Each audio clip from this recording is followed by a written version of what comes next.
एक बार फिर आप सभी प्रतियोगी छात्र एवं छात्राओं को स्वागत है मेरे चैनल अवस्थी क्लासेस में। मैं आरपी अवस्थी आप सभी विद्यार्थियों को नमस्कार करता हूं। तो हम पढ़ रहे थे भारतीय इतिहास, और भारतीय इतिहास में पढ़ रहे थे उत्तर वैदिक काल। उत्तर वैदिक काल में हमने पढ़ा था जैन धर्म। आज हम पढ़ेंगे उत्तर वैदिक कालीन जो विवाह होते थे कितने प्रकार के होते थे, जिन्हें अष्ट विवाह के नाम से जाना जाता है, क्योंकि ये विवाह 8 प्रकार के थे। तो आइए पढ़ते हैं अष्ट विवाह।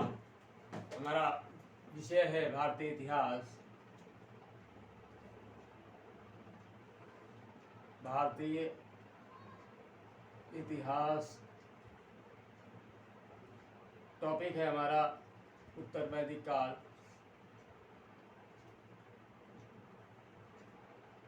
उत्तर वैदिक काल, ठीक। और उत्तर वैदिक काल में हमारा आज के अध्ययन का जो शीर्षक है वो है अष्ट विवाह, यानी 8 प्रकार के विवाह, यानी विवाह कितने प्रकार से होते थे उस समय, ठीक। तो अष्ट विवाह के अंतर्गत जो पहला था वो था ब्रह्म विवाह। ब्रह्म विवाह जो है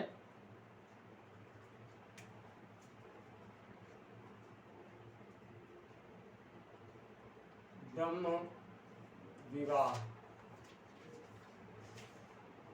तो ये विवाह जो होता था समान वर्ण में होता था, ठीक है। अपने ही वर्ण में किया जाता था और कन्या का मूल्य देकर, यानी समान वर्ण में, समान वर्ण में कन्या का मूल्य देकर, ठीक। तो इस प्रकार से कन्या का मूल्य देकर के समान वर्ण में विवाह करने की जो परंपरा थी ब्रह्म विवाह के नाम से जानी जाती थी, ठीक। ये विवाह जो है उस समय के उच्च वर्णों में ही ज़्यादा प्रचलित था, ठीक है। वैसे आप जानते हैं कि वर्ण जो थे ब्राह्मण,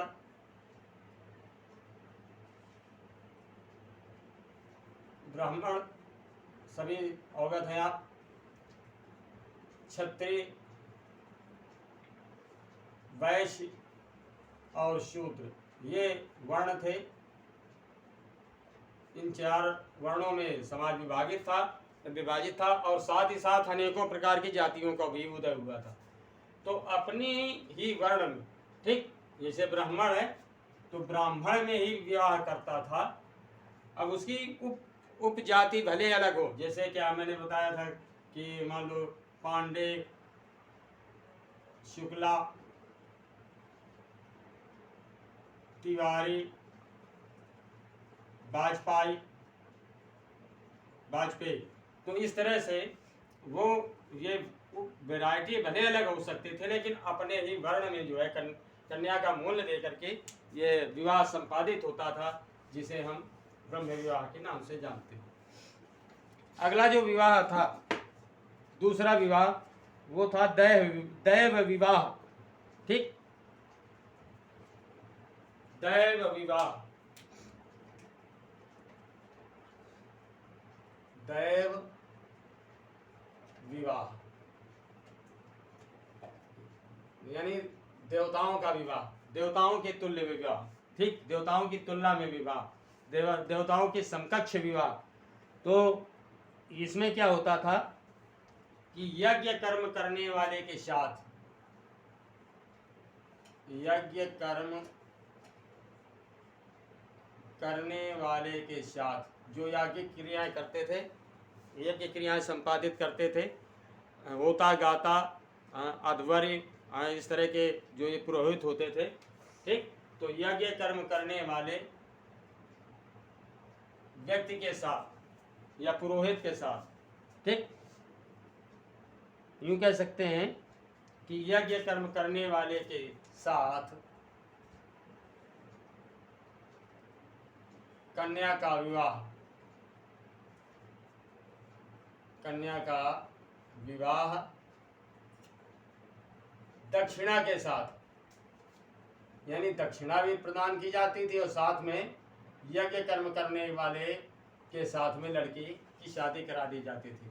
दक्षिणा के साथ दक्षिणा दी जाती थी और जो व्यक्ति यज्ञ कर्म करता था, यज्ञ संपादित करवाता था, उसके साथ में इस प्रकार की शादी करवा दी जाती थी, विवाह करवा दिया जाता था।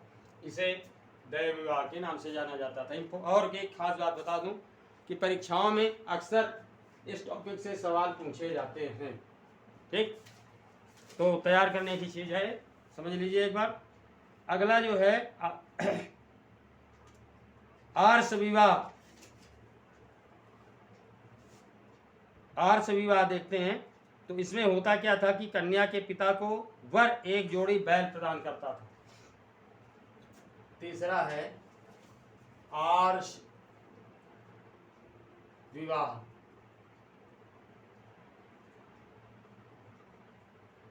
कन्या के पिता को,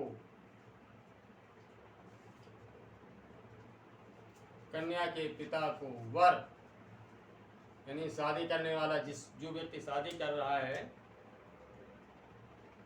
ठीक, एक जोड़ी बैल प्रदान करता था, एक जोड़ी बैल दे देता था, एक जोड़ी बैल प्रदान करता था, बैल प्रदान करता था। तो इस प्रकार से विवाह संपन्न हो जाता था, जिसे हम आर्ष विवाह कहते हैं। यानी कन्या के पिता को, जो लड़की होती थी या लड़की पक्ष होता था, लड़की के पिताजी होते थे, उनको वर जो है एक जोड़ी बैल दे देता था और शादी हो जाती थी। अगला जो विवाह है चौथा, उसे कहते थे प्रजापत्य विवाह। प्रजापत्य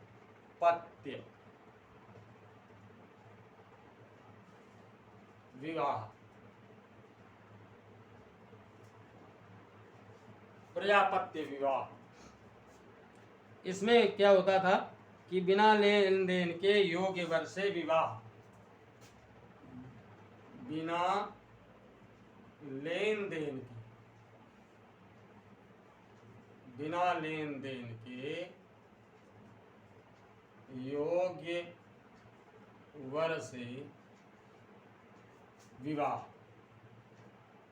मतलब उचित लड़का देख लिया जाता था, अपनी लड़की के योग्य लड़का देख लिया जाता था और बिना दहेज के, बिना लिए दिए, बिना लेन देन के ये शादी जो है संपन्न होती थी। योग्य वर देख लिया जाता था, लड़का कैसा है। ठीक, तो इस तरह जो विवाह संपन्न होता था वो प्रजापत्य विवाह कहलाता था। और ये विवाह जो है बहुत अगर आज की परिस्थितियों में देखें तो बहुत अच्छा विवाह होता था। क्योंकि आप देख रहे हैं कि जो ब्रह्म विवाह है इसमें भी कन्या का मूल्य देना पड़ रहा है। ठीक, दैव विवाह है, इसमें ब्राह्मण यानी जो पुरोहित वर्ग है उसकी प्रधानता है। आर्ष विवाह में एक जोड़ी बैल देना आवश्यक है। लेकिन जो प्रजापत्य विवाह है, इसे अगर हम आज के परिप्रेक्ष्य में देखें तो योग्य वर से विवाह जो है बिना लेन देन के संपन्न किया जाता था, प्रजापत्य विवाह कहलाता था। तो अगला देखते हैं असुर विवाह। असुर विवाह पांचवा जो है असुर विवाह, यानी असुर जिन्हें कहते थे, वैसे तो ये दास वर्ग था उत्तर वैदिक काल का। ठीक, तो जो ये सिंधु घाटी की सभ्यता के समय के यहाँ के मूल निवासी थे, उन्हें असुर कहा जाता था। तो असुर विवाह क्या होता था कि कन्या के पिता से कन्या को खरीद लिया जाता था। कन्या के माता पिता से,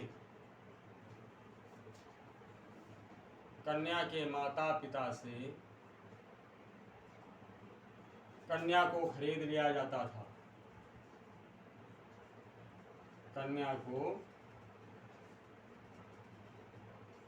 खरीद लिया जाता था। तो इस दृष्टिकोण से जो है ये विवाह बिल्कुल निकृष्ट माना जाता था। ठीक, इस विवाह को निकृष्ट मानते थे। ठीक, इसे जो है इस विवाह को सामाजिक मान्यता नहीं प्राप्त थी, निकृष्ट माना जाता था, ये घटिया माना जाता था। अगला जो प्रकार था विवाह का वो था गांधर्व विवाह। गांधर्व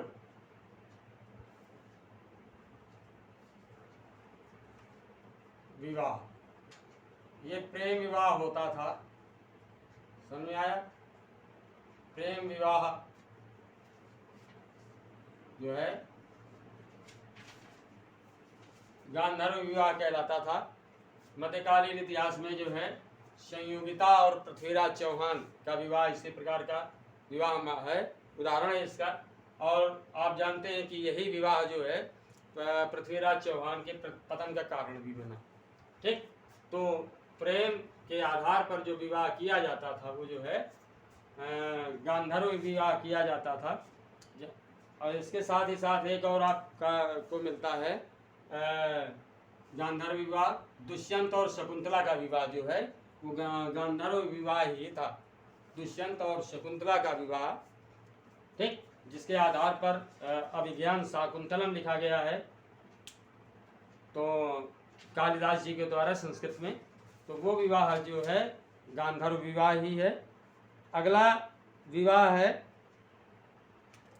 राक्षस विवाह। राक्षस विवाह,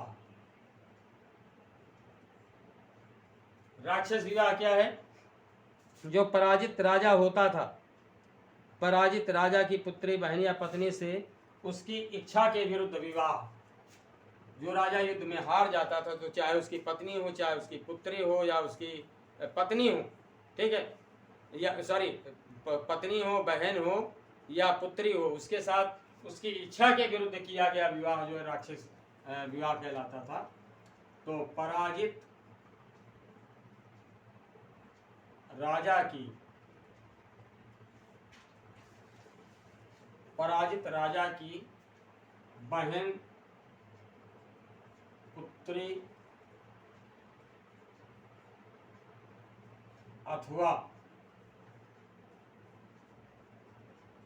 पराजित राजा की बहन, पुत्री अथवा पत्नी के साथ, पत्नी के साथ उसकी इच्छा के विरुद्ध विवाह, उसकी इच्छा के विरुद्ध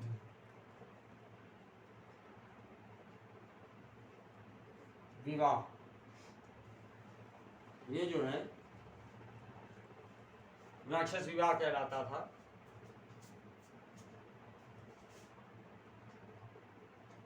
और अंत में है पैशाच विवाह। ये समझ में आ गए होंगे, साथ समझ में आ गए होंगे। तो ये हम देख लेते हैं पैशाच विवाह क्या है। आठवां जो है पैशाच विवाह, जिसे पिशाच कहा जाता है। ठीक, तो शुद्ध शब्द है पैशाच। ये विवाह प्रायः विश्वासघात द्वारा किया जाता था। यह है विवाह प्रायः विश्वासघात द्वारा किया जाता था। ठीक। ये विवाह प्रायः विश्वासघात द्वारा किया जाता था, यानी किसी के साथ में विश्वासघात करके इस प्रकार का विवाह संपन्न किया जाता था। ठीक, विश्वासघात के द्वारा हैं। विश्वासघात जानते हो आप, तो विश्वासघात करके इस प्रकार का विवाह किया जाता था। तो स्मृतियों में ब्रह्म विवाह, दय विवाह, आर्ष विवाह और प्रजापत्य विवाह, ये 4 विवाह ही मान्यता प्राप्त थे। स्मृतियों में यानी ब्रह्म विवाह, दय विवाह, आर्ष विवाह, विवाह, ब्रह्म विवाह, आर्ष विवाह और प्रजापत्य विवाह, इन्हीं चारों को जो है मान्यता प्राप्त थी। कहाँ? स्मृतियों में। जो 7-8 स्मृतियां हैं, तो स्मृतियों में जो है इन्हीं को यूँ कह सकते हैं मान्यता प्रदान की गई थी 4 प्रकार के विवाहों को। ठीक, तो ये हुआ आज अष्ट विवाह के बारे में। तो आज इतना ही। नेक्स्ट लेक्चर में हम जो है बौद्ध धर्म के बारे में पढ़ेंगे। उम्मीद करता हूँ अच्छे से समझ में आ गया होगा। कहीं अगर किसी भी तरह की समस्या है तो प्लीज़ मेरे ईमेल एड्रेस पर क्वेश्चन करके पूछें, मैं उसका उत्तर दूंगा। आपका स्वागत है। एक बार फिर नए छात्रों से अनुरोध कि प्लीज़ मेरे चैनल अवस्थी क्लासेस को सब्सक्राइब अवश्य करें। तो नेक्स्ट लेक्चर में मेरी फिर आपसे मुलाकात होगी। तब तक के लिए नमस्कार।